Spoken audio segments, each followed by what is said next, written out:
Matindi ang hagupit ng superbagyong Nando sa Batanes at Ilocos. May naubuupang buhawi sa isang bayan sa Ilocos Sur.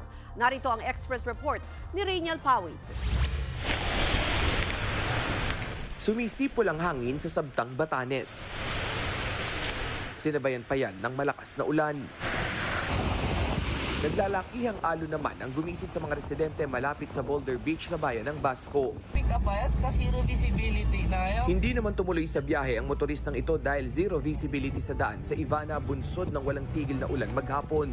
Tumungtong sa signal number 5 ang Batanes dahil sa superbagyong Nando. Ayon kay Father Joel Padua ng Sabtang, nakapaganda ang kanilang lugar sa pagdating ng Super Typhoon Nando.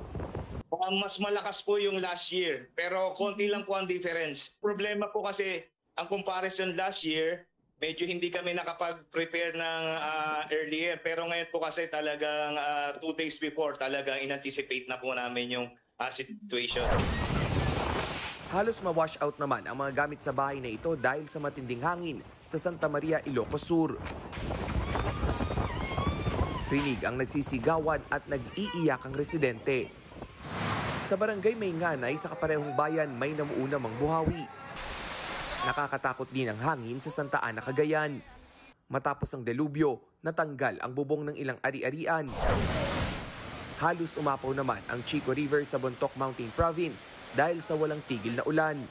Ayon sa NDRMC, mahigit 4,000 pamilya ang nailikas sa iba't ibang probinsya bago pa man manalasa ang superbagyo, partikular na sa Cagayan at Ilocos Region. Nagbabalita mula sa Frontline, Rainiel Pawid, News 5. Mga kapatid, Ruth Cabalco, para sa mabilis na pasada ng mga balitang dapat niyong malaman, mag-follow at mag-subscribe sa social media pages ng News 5.